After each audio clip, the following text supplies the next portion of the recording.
Okay, well, good evening and welcome back to another live stream with Swamp Rose. And tonight we're continuing our true crime podcast where we cover the Idaho4 case, or the case against Brian Kohlberger. And I have this live stream has evolved as the night has gone on, and I have at least a 20-minute soundbite segment for you guys tonight. So I thought we'd just get right into it. I wanted to say hi to the chat really quickly. Thank you so much for being here. Sorry, I'm a little bit late. Oh, it's nice to see you here, Trisha. I didn't know if you were feeling well enough to be here tonight. And Merry Christmas to you too, Thomas. Jackie, Robert, Tanka, thank you everyone for being here. And Bunny. All right, let's get right into it. So before I was planning this live stream for tonight, and I had so many great segments, but we have actual updates tonight because there were some new documents uploaded. And let me just hit play on this. I'll go right through it. Okay.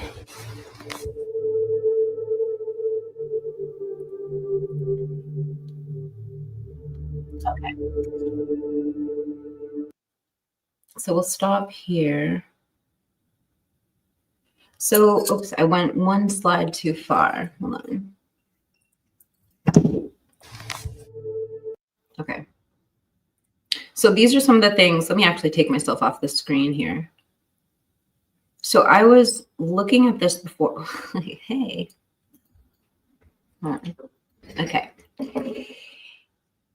So as you can see, there are things that have been uploaded to the website, but they haven't been updated to the Idaho Judicial Court, the actual Idaho Judicial Cases of Interest website yet. But I thought these things were really, really interesting. So the actual hearing was held on the 11th.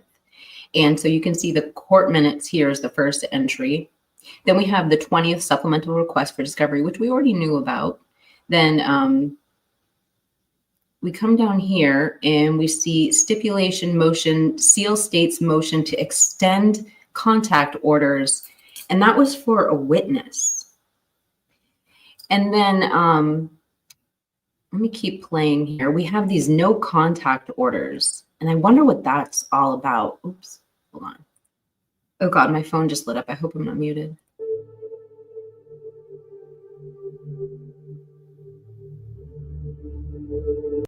Okay, so we'll stop here. So again, we have all these no contact orders on the 18th. And then it says on the 18th, stipulation motion to seal states supplemental response for request for discovery regarding expert testimony. So they want the expert testimony sealed. Again, it's referenced there and sealed. And then down here, canceled motion to suppress. Let's talk about some of these things and see what they could be. So what we're asking you to do is enter an order compelling them to produce the subpoenas. You see that they had at least two in their possession that they possessed, and it will clarify it for us. And we will be able to create our timeline and put all of these things together and know when and why the state was doing these things. And just the discovery you're talking about is a video of the car? No. What do you So the video that we talk about is one that I think the state's going to use in its case that I don't have full video on, that I'm not talking about any video of Brian's car. When I'm talking about an alibi defense, unless there's video that shows it elsewhere that I haven't gotten to yet, which may. So I'm going to just pause here. Kind of like one of the reasons why I chose. So I have two sound bites leading up to. So I have more. I have tons of updates for you guys. There's actually an update on the MPD website that I think you guys are going to find really interesting. So right now I'm kind of showing you. We had that 20th supplemental can't talk right. We have that 20th supplemental request for discovery. And so we're still trying to figure out exactly what it is. We're going to get into, this live stream is going to go down a couple rabbit holes, but we're going to talk about possible witnesses in this case, possibly what maybe they're referencing or looking for discovery, but I'm just bringing up a few things to kind of get you thinking. And yeah, anyway, I'll stop talking and play the soundbite. Maybe possible, given the fact that there's a lot I haven't seen yet. What that is going to show, and what the drive testing data is going to show, and what other reports related to that are going to be things that my expert needs to finish our investigation, and things that I need to formulate my cross-examination against the state's expert. So when I'm telling you that I'm going to do those things in alibi, I can't tell you more than that right now, but that's how we're going to support Brian's alibi.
I'm so sorry, you guys.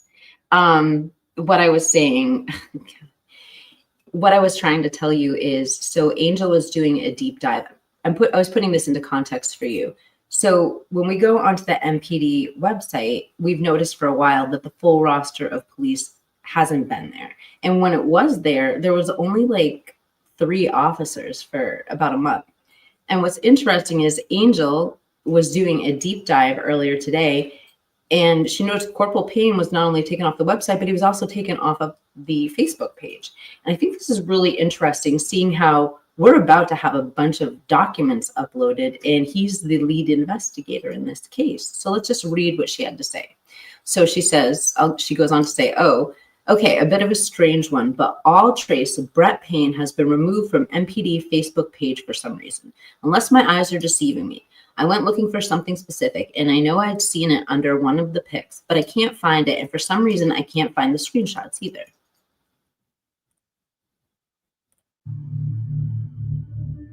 I think it must mean something has possibly changed within the case, maybe to do with the whole motions from last week. He's been out there for 2 years, so why remove him the same day new docs drop, the day before another due, and after Frank's? Something he made mistakes with, maybe. Is he about to be outed for a liar? So we're just speculating here. I mean, it's just. And then lastly, that was their own MPD website. They wiped the staff directory, and this is the Facebook page. His pics were on there yesterday as I was going through them for what comment I was looking for. Weird. So you get these records and you take a look at them and you start writing your warrant. Is that right? The records were provided to FBI Special Agent Balance, who began deciphering them. I'm not an expert in cell phone records. That was the next thing I was going to ask you. So, no, ma'am, I'm not. So he was the one who was conveying that information to me so I could understand what it was. So do you get the records and then get them to him somehow? Yes, ma'am. The records do they go directly to Balance? I do not recall what the distribution was on the return itself. I do not recall that. Are you and Balance exchanging emails about these records? No, ma'am. Not that I remember. How did you get them to him? We were co-located. At the time, Detective Balance was at the Moscow Police Department about 30 feet down the hallway. Are the two of you exchanging text messaging during this time? I do not remember if you texted during that time. I may have a record that would refresh your memory. I'm certainly not seeking to have these admitted. I'd like to hand him some records to see if we can refresh this.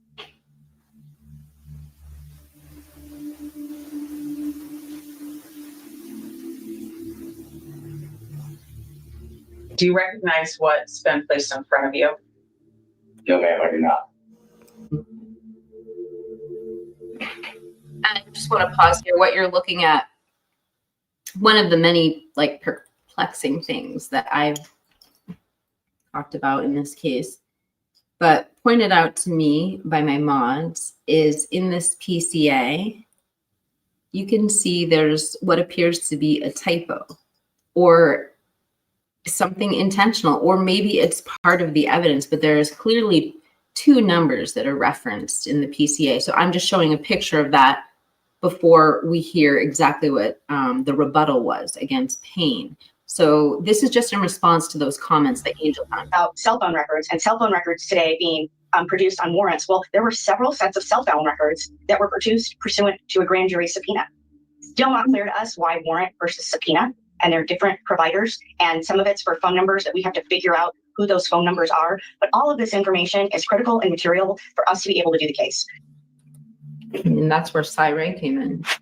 In your experience with working with AT&T records, is it common or uncommon to have two warrants, one that relies on the content of the first in the same day? It's not uncommon to see a small time period that produces results that would increase the desire or the need for a bigger time period of records.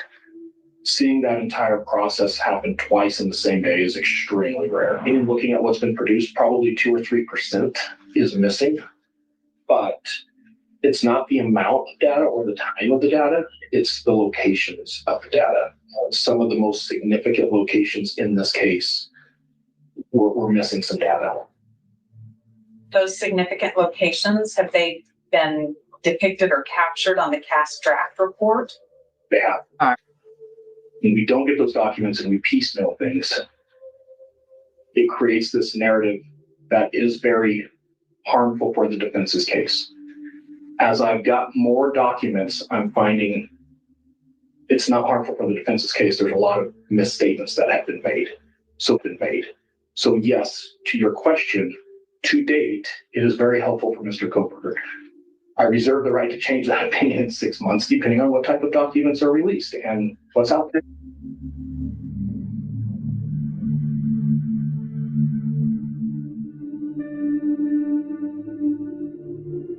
I'm sorry, I just don't want to mess up the soundbite. Okay, so what we're getting into now is another one of the updates that I haven't reported on to you guys yet. I haven't live streamed a couple days. Is the interview with Karen Laramie, Madison Mogen's mother. And I'm just going to tell you, if you have not seen this interview, it's incredibly moving. And if you followed this case from the beginning, you have to see this interview. Listening to this mother and also listening to her testimony of Maddie is just absolutely incredible. I'm not going to play the interview here, and I wouldn't want to, because I really do want you to hear what this woman has to say in its entirety. But there are a couple things we want to talk about.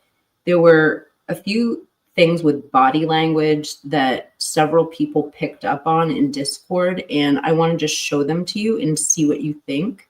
I also just pulled some tiny snippets of her saying some beautiful things about her daughter, because a lot of people, when they were talking about Karen, they were just talking about what a graceful woman she was and the way she carried herself and her presence. And what's really interesting is then when you hear about Maddie, she also obviously embodied that same grace. She had just one of those rare personalities that just was kind and got along with everybody. And she herself is just one of those rare young women who possess that adult-like grace from a very young age. And so I wanted to play a couple things that she had to say. And again, if you haven't seen the interview, I highly recommend that you check it out. And we're going to break down the interview as we go.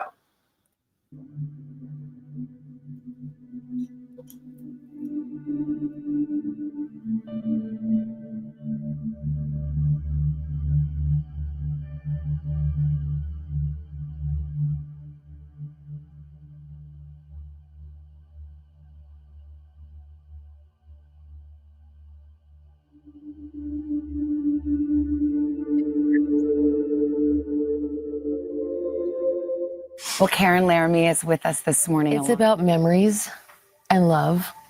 And sometimes I see her in dreams when she's more of an adult.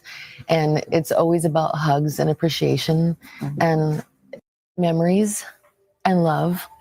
And sometimes I see her in dreams when she's more of an adult. And it's always about hugs and appreciation. And it's just beautiful. It's to have a dream about someone you've lost is so special, because I always think, you know, they're perfectly preserved in your mind. Absolutely. And it's such a precious gift. You almost don't want to wake up from that dream. Yes, absolutely. It's hard. Yeah. Because you have to say goodbye again. We never had slammed doors in our house.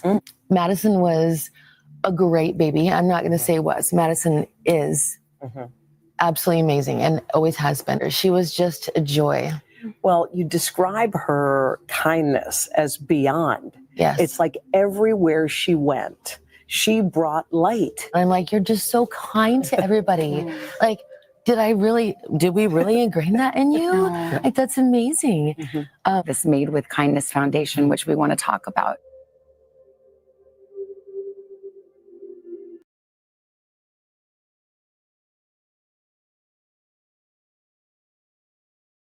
I'm sorry, I muted myself again. So I went to the Made with Kindness website, and I just took I made a quick video for you, and I'm going to read you their mission statement and what they had to say. The reason is because I think this is an incredible foundation, and it supports the tribute and the memory of all three girls, and it actually chooses 3 different ways to allocate the money that seems to possess a little bit of each of their personalities. So I'm just going to take a minute to read you what's on that website. What else you're going to be interested in is the 2 of the girls that organized this website. I've seen them before.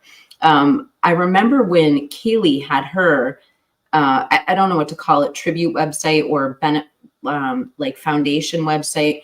I remember going on there, and these 2 girls, I believe, were the same ones that organized it or set up the website for her as well. Ashlyn Couch is one of them. And I'm only saying the name freely because you'll see, they type their name out.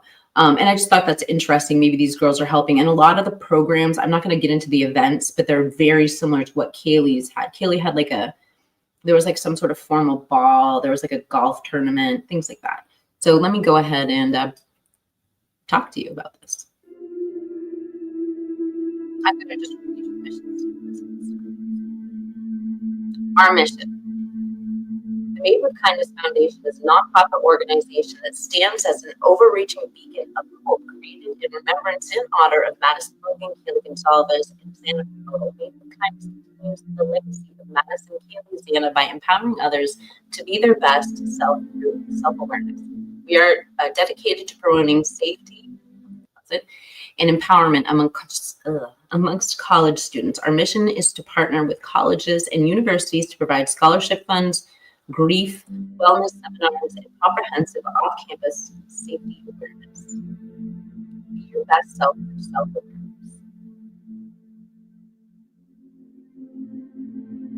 And then it goes on, has a beautiful biblical quote: do not be anxious about anything, but in every situation, by prayer and petition with thanksgiving, present your request to God. The peace of God, which transcends all understanding, will guard your hearts and your minds in Jesus Christ.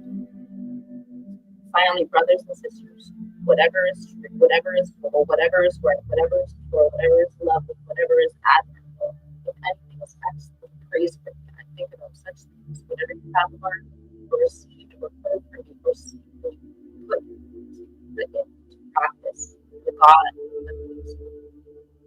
peace. And so I just went down here and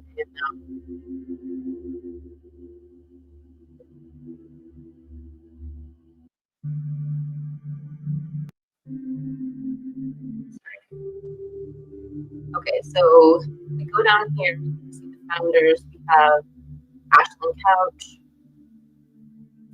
and Angela Nevea. And then this is just the contact information, just in case you're interested. So, Now, Maddie, Kaylee, and Xana are being honored through the Made with Kindness Foundation. The foundation's mission to partner with colleges and universities to provide scholarship funds, grief wellness seminars, and comprehensive on-campus safety awareness. Madison's mother, Karen, is on the board. Oh, sorry. She joined other family and friends last month to dedicate Besties Benches to her daughter and her friends, a place to reflect and to celebrate 3 beautiful lives. And reporting on this upcoming trial. Okay, so what I'm showing you now that we've gone through making sure we promote this beautiful foundation and get the message out that Karen Laramie came to the stage to present to us. Now let's check out a little of the observations that we had. So what I'm showing you now is just take a look at her body language and her face. And I mean, I'm not telling you I know what they're getting at, but I'm just saying I've seen this reaction before, and I remembered it after people were pointing this out to me in Discord. So I brought up another video to show you after this of Karen Laramie when she was accepting the honorary degree for her daughter. And I feel like every time we talk about it, we say it's happening later, it's happening later. It's been 2 years. I think the trial's still another 8 months away. Mhm. What do you think about all this time that has passed from the time of the crime to the fact that we have not been to trial yet? I don't have a lot of comments on that. I would say that I feel like the legal system is not about the victims, and I'll leave it at that. Yeah. It's such a difficult road.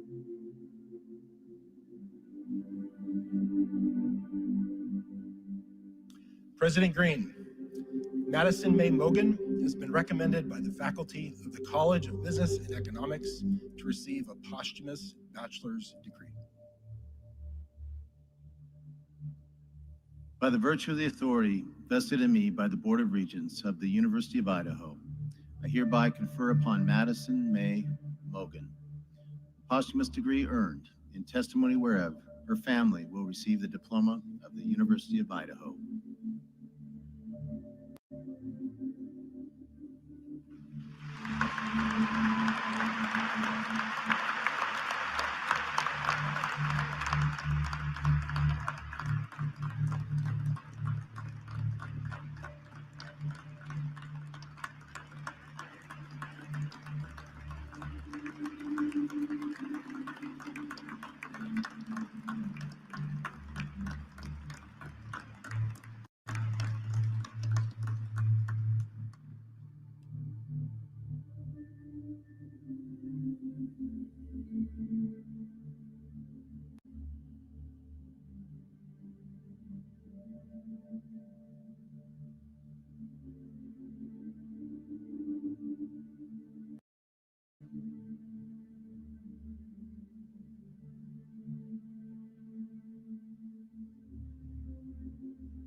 Kaylee's mom said something about being fearful that he is around, that he's watching all of this. Getting into the phone, you said we have family passwords, and we were able to get in there.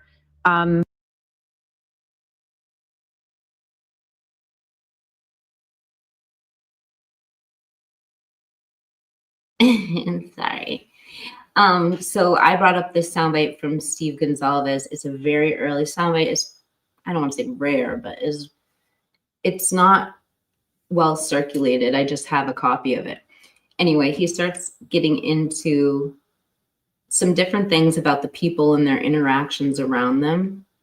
And I'm segueing into talking about, I don't know how to categorize this. I guess the rideshare driver, but the person who gave Maddie and Kaylee a ride home, because more and more, and I'm telling you, like more and more, I feel like this person has a lot more to do with the case than maybe we know, or they have some information pertaining to this case that maybe is being protected.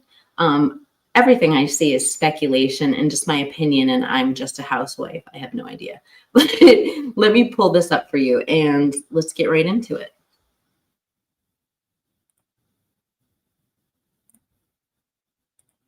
Is there anything that you can share with us about what you learned there or people she was communicating with? We know there was a back and forth between she and her on and off boyfriend through the course of the night.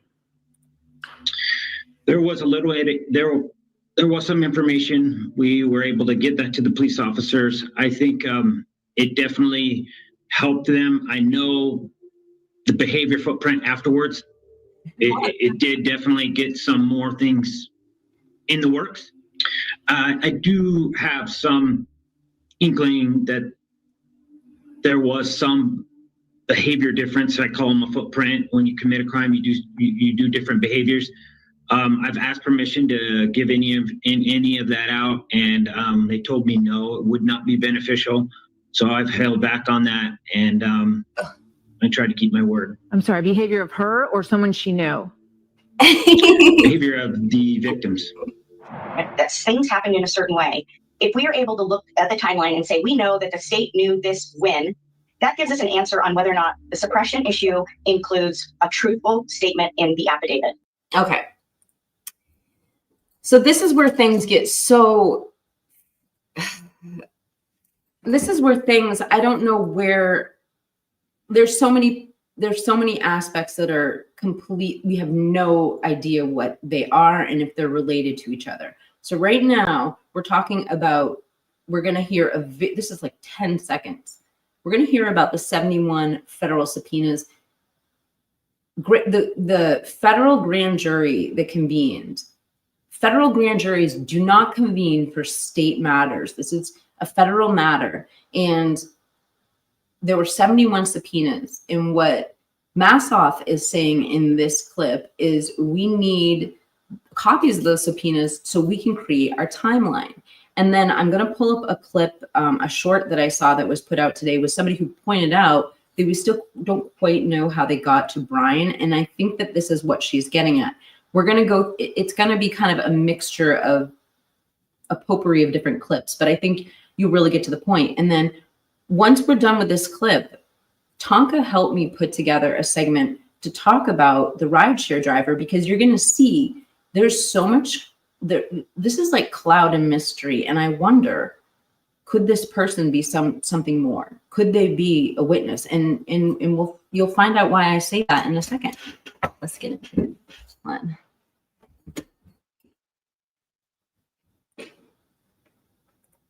And if I'm not making sense, I want you to tell me to clarify that. But we need to know the timeline of all of the evidence in this case and when the state knew what it knew, or why certain things were being looked at before. I have her on fast forward. I'm sorry.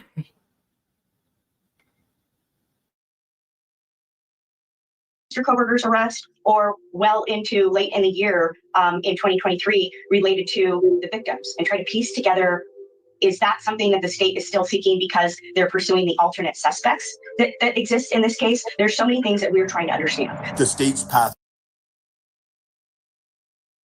That last line is breathtaking because they talk about alternative suspects.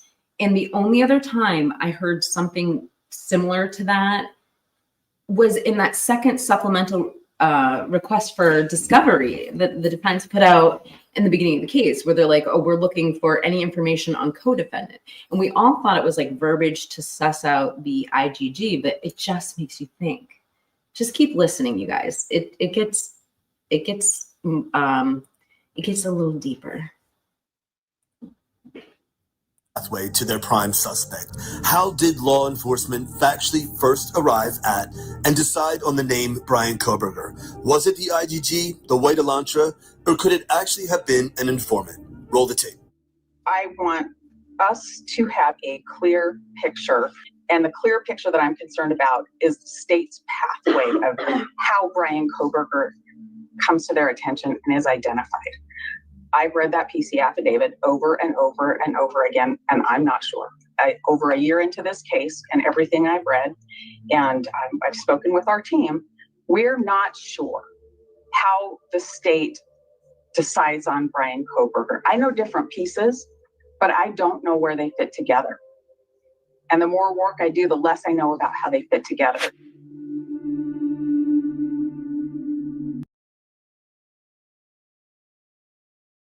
I'm going to try to break down these pictures for you, but the person who created this actual TikTok, I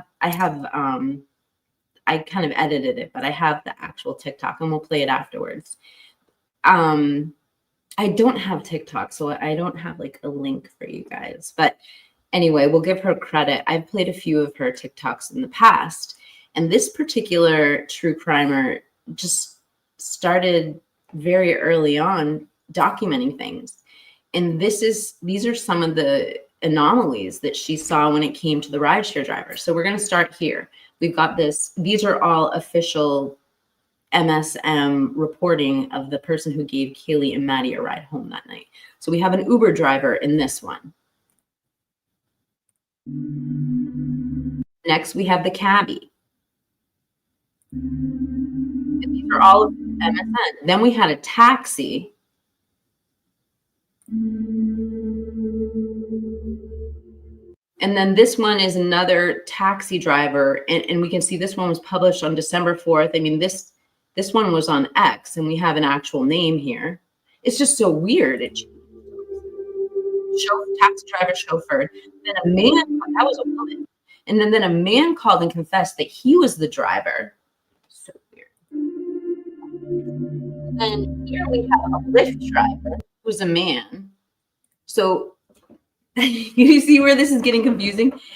How is it that so many people came forward? And I mean, doesn't it seem slightly calculated to you? Like, how could so many people with so many different answers come forward? I mean, we didn't see like so many thirsty people going after, I don't know. We haven't seen another witness, like, how should I put it? How many people could have fake come forward as a witness? Because we're listing out so many. Or is this something orchestrated? Is this PR? Are we looking at, I don't know what we're looking at, but let's keep going. So Lyft driver is next. And then it changed to, this is where things got really murky, is the 48 hours interview with Olivia.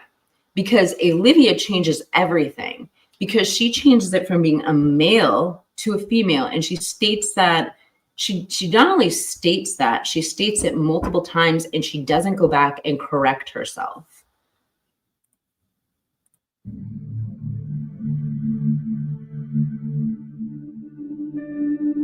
So here we go. Olivia Gonzalez. I immediately took it to the police officers. Here's her phone number and information. Here's the ride share driver's name.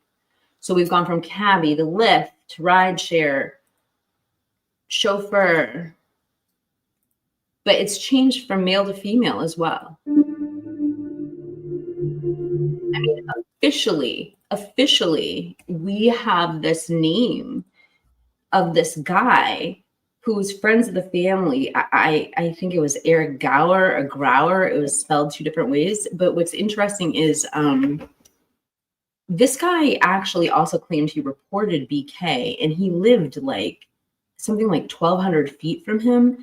And he not only claimed that he gave the girls a ride home, was friends of the family, but didn't know who they were until several days after the crime. But he also said he reported Brian Kohlberger as well. So now we have Olivia saying, no, the rideshare driver was a female. And this early on was the person, and I've censored her face and her name, or her last name, because I don't know what's going on here, but she was scrubbed very early on from the internet.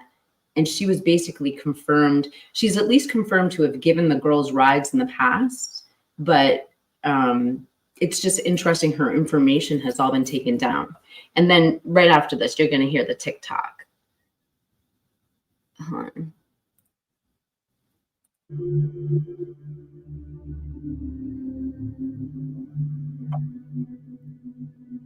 Down the rabbit hole of the rideshare driver in the Idaho4 case and the involving narrative. And I'm going to explain why it's actually a female. First, we were told it was an Uber driver. Then we were told it was a male cabbie. Then we were just told it was an unnamed male driver, probably a cabbie. Then we were told it was a taxi driver, an unknown taxi driver. And he confessed to having an alibi of going to a Taco Bell. Then we were told it was actually a Lyft driver. Pause and read. This was his name. And he was a male. Then 48 Hours released a transcript of an interview with Olivia, who was Kaylee's sister. And here's what she said, quote, "The driver told her the exact time Kaylee and Maddie were dropped off at their house on King Road at 1:56 a.m. A timeline, she says, she confirmed before the police did. Remember, Olivia knew before the LE. And Olivia said, quote, "I immediately took the information to the LE. Olivia said, quote, "Here's her phone information. Her." That wasn't a mistake, folks. She said her. Okay? And she didn't correct herself. She said her. Quote, "Here's the rideshare driver's name. I have reason to believe it's this woman right here who was a Lyft driver, who was also a student at UI, that also drove the girls to and from the corner club often. And this is her name. This is her." For those of you who live to doubt me, peace out, Boy Scout. You don't have to agree with me. I'm just putting it out. That's the way the Wi-Fi's work.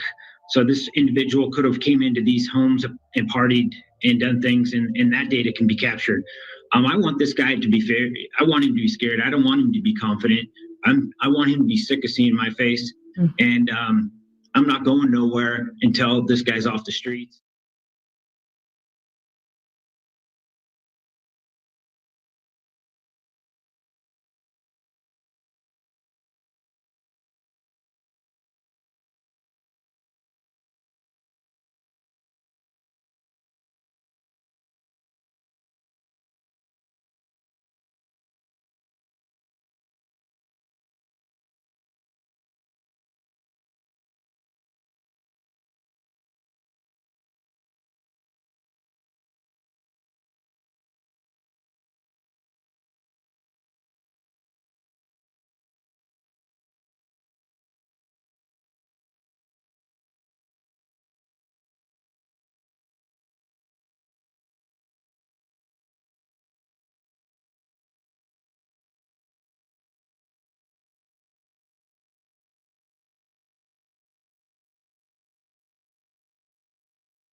I'm so sorry. I'm so sorry. I know. Sorry. Yeah, so what I was saying, clearly there's something going on here. Nobody makes this many mistakes. I mean, anything is possible, but how could there be this many people pretending to be the person on the way home?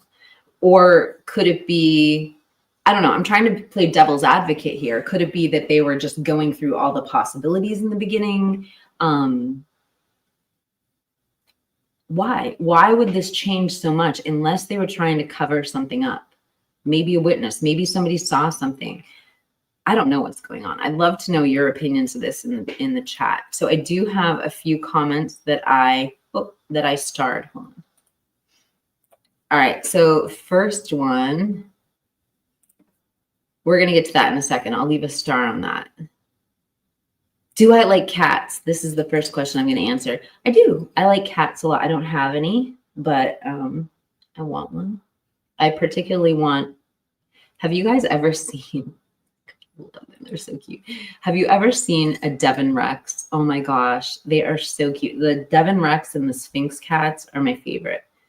But I don't, okay, so I'm not gonna have a cat, I don't think, for many, many years, because two people in my family and two of my in-laws have a cat phobia.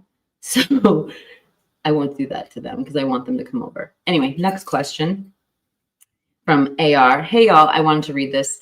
Just stopping in deal quick to say hello and wish everyone happy holiday season. AR, we're thinking about you and prayers for good health. And also, if you guys could just stop by AR's channel, because I'm going through AR withdrawals. We need a video or a community post or something. So please give him some encouragement if you want to see more content. Thank you for being a new member, Chickpea. 71 subpoenas includes a much bigger situation.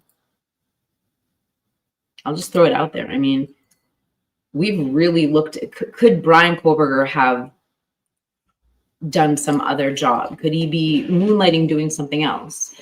His training and again, this is just speculation here. He did go through training where he might have been at least intersecting with people who worked in the government. We know that at the DeSales University, seeing that he was on the dean's list, he completed the master's program. Part of that curriculum was the Homeland Security program. It was headed up by Michelle Bolger, which was the woman who recommended him for the PhD program at WASU. So the possibility of him actually enrolling in the Homeland Security program is actually pretty probable. Whether he was employed by them or not, I mean, I'm just trying to think on a federal level, what could it have been? There were rumors early on that he did like tried to create his own app, or he did mapping or something. But you have to think, what would require a federal grand jury? So then Rollo says, and Rollo had 2 comments about the rideshare that I starred. That's all fabricated info about Eric Gower. I'm telling y'all, they didn't even know him. His school security, though, just like Rosendahl, was before Moscow PD, U of I school cop. That made me think of something else, but yeah, this is off subject. I had something to say about the DoorDash driver, but maybe we'll get into that in a second. Clary Sage says, the original interview with Bullhorn Betty, Olivia, and the Gonzalez family is enlightening. They say they know the private driver, that Jack Showalter was the chaperone, that Kay and JD were not back together. That's a great recommendation, Clary. We'll definitely have to check that out. I don't, is it, I think it's on it must be on Bullhorn. I don't know. We'll check both of their channels. I don't know if it's on Olivia's or on Bullhorn Betty's channel. It's funny that you say that, though, because we just see that clip of Olivia in the 48 Hours interview stating that it was a she and that she knows them. It's just weird. She said she a couple times and didn't correct herself. It'd be interesting to pull them up side by side and compare them. Court is supposed to be public. Yeah. I mean, unless there's a national security issue, we should be having hearings public. I mean, that's the point. That's how we prevent tyranny or the misuse of power. It's how we have our checks and balances. But there's something so sensitive in this case. And now we hear, with these protective orders, we know they're protecting an expert witness aside from what appears to be them protecting this rideshare witness for whatever reason. Rollo says, Steve G said his friend, the family she trusted, used to be together, chaperoned at the corner club with her, and she was comfortable. I mean, that goes back to that Showalter was the chaperone. But that rideshare driver, why the anomaly there where Olivia says she and the family is saying he? Well, and Heather says, Olivia states the same driver picked them up at 1122 King a few minutes after 2200, and they arrived at the corner club at 2215. The same driver picked them up and took them home.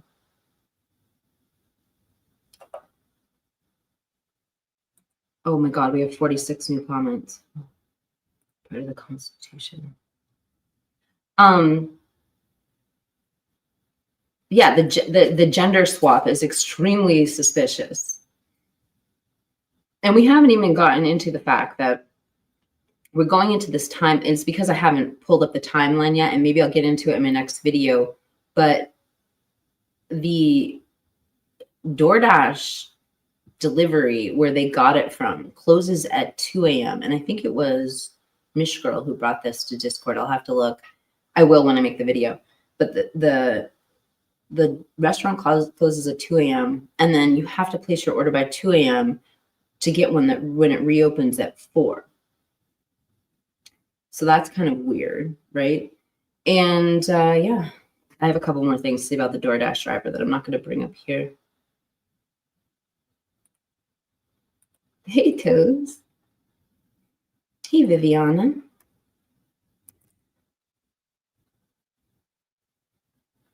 Rollo, I haven't seen your new video, but I will say I recommend.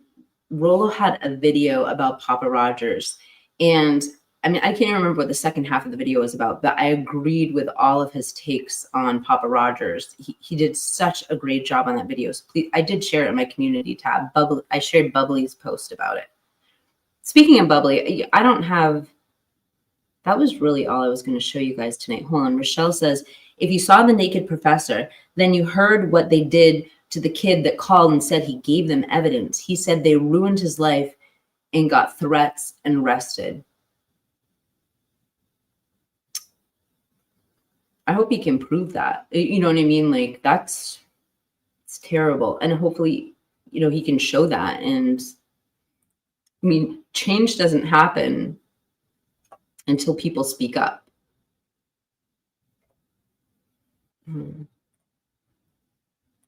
All right, so that's pretty much all I had to present to you guys tonight, but I did want to tell you about a couple other things I have coming up.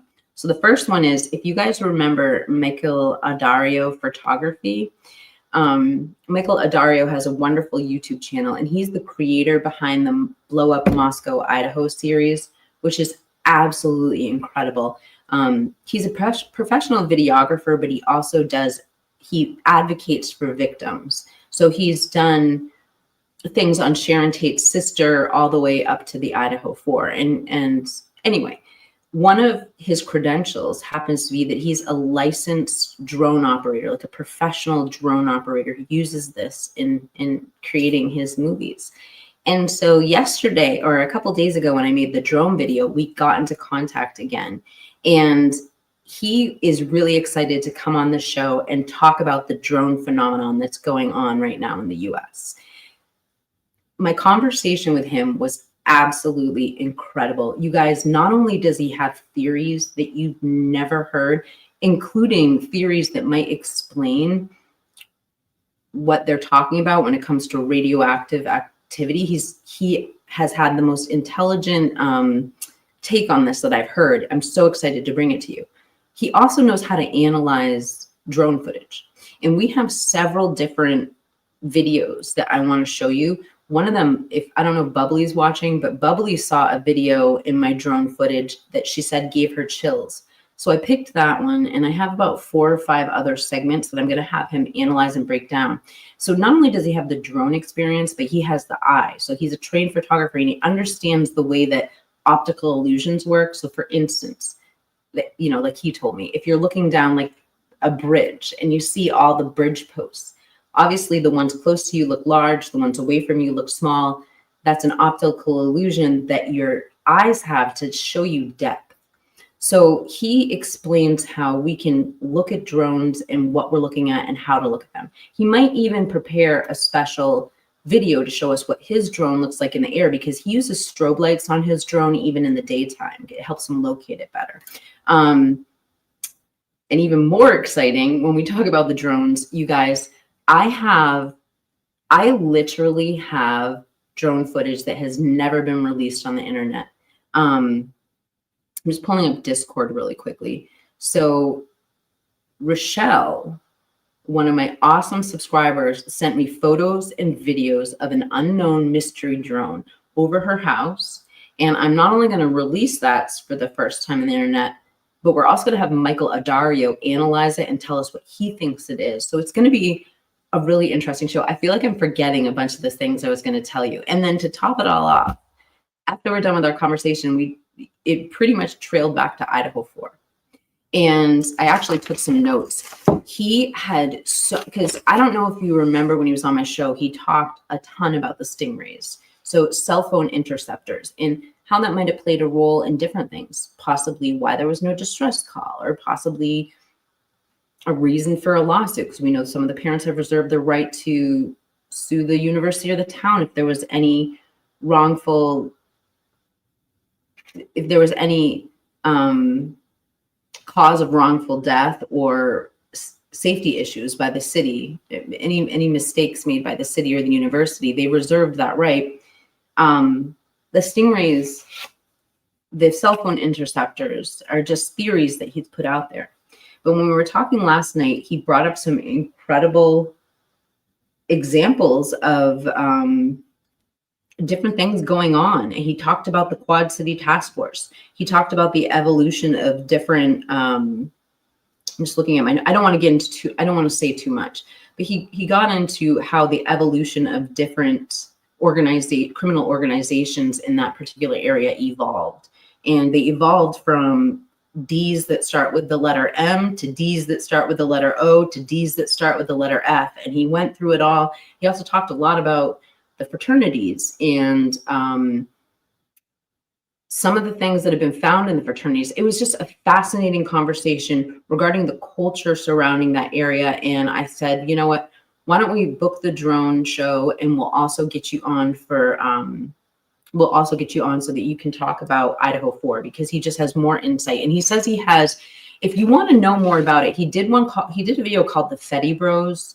If you go to his website, I think I have his banner right here. Hold on. Let me put that up so you guys know.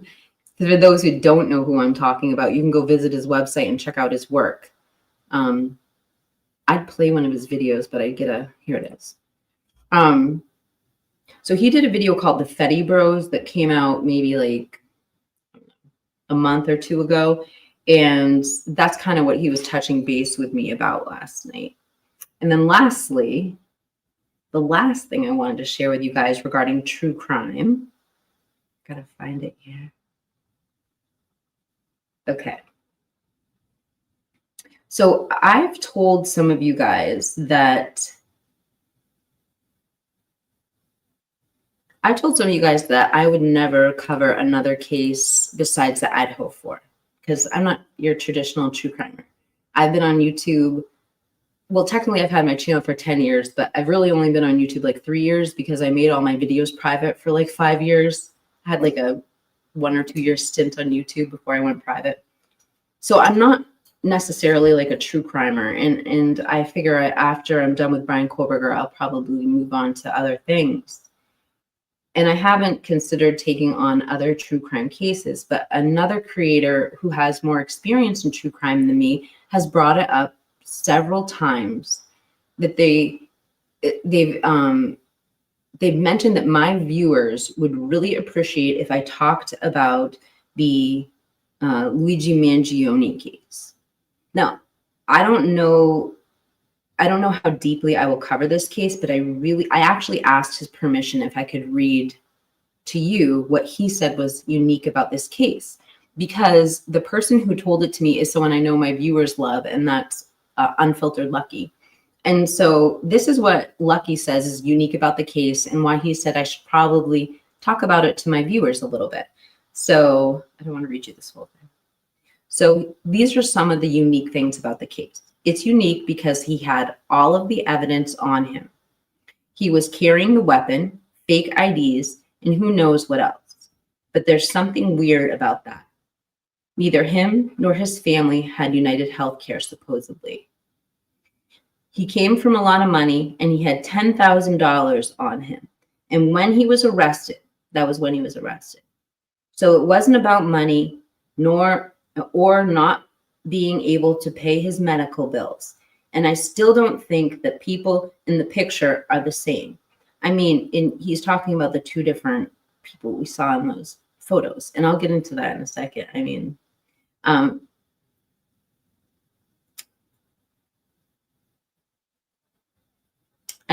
this guy made every mistake you could make and probably added a few.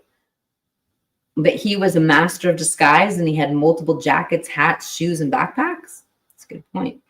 This guy would have had a gun, a suppressor, a notebook, letters, a manifesto, 3 jackets, 2 pairs of shoes, a hat, another backpack, all in that carrying a bag, just carrying it around like he was shooting someone. Something's off about this case. Yeah, so here's the deal. This is the biggest thing that stands out to me in this case. And it's kind of like that unsettling feeling that we think about. We'll just bring Brian Koberger up as an example again. Like his student Cassie said, forensic psychology 101, like the criminal mind, the criminal planning 101 is your alibi and your cell phone. And so why is it that those two things are what are taking Brian Koberger down as a PhD criminology student? It just seems so weird, right? And same thing with Luigi Mangioni, is that he is a master of disguise. He was able to calculate when the person was there. He was there planning 10 days ahead of time. He cased the situation out. He had props, he had jokes, he had all this cash on him. He had the ability to slip away. I mean, he had it all planned with a bike. But how does this master of disguise, this person who had multiple backpacks and jackets and looks, how does that person leave breadcrumb trails all the way to him? I mean, he went through the lengths of getting a 3D printed pow pow, a ghost pow pow. If you're going to go through those lengths, like, why would you leave the breadcrumbs going all the way to you? It is off. And I'm really glad Lucky brought it up to me, because honestly, I wouldn't have talked about it, but he brought it up several times. I'm like, all right, fine.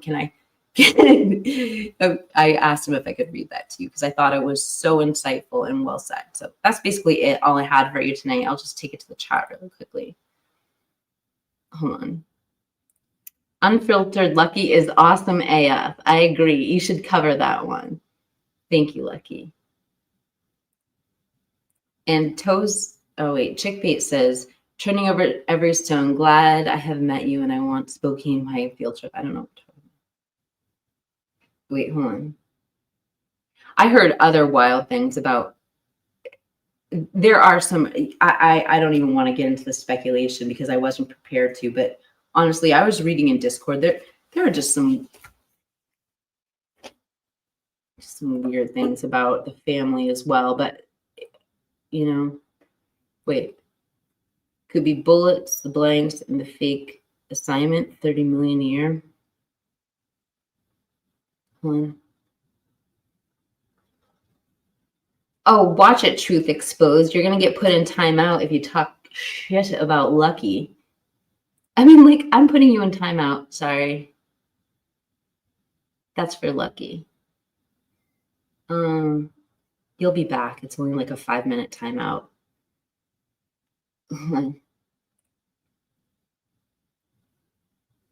Oh, you don't. I look at him. Oh my gosh, he looks like my brother. I mean, my brother is a little bit later, but like that curly hair, you can't. It's like so unmistakably to tell. Thank you so much for the blessing, Too Fast. I appreciate it. Wait, hold on. Lucky married me in my dreams, but lately it's nothing. Oh, Angel D is here. Hi, darling. I thought you changed your name. Oh, wait, it's not Angel. Wait, is it? I don't know.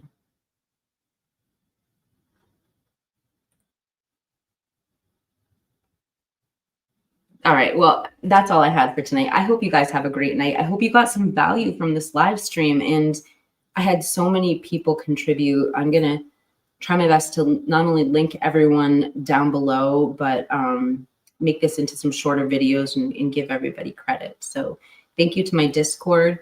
I'll drop the link to the Discord server in the comments if you would like to join. We try to keep the chat going 24/7.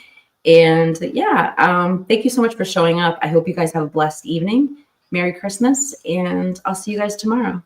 Have a great night.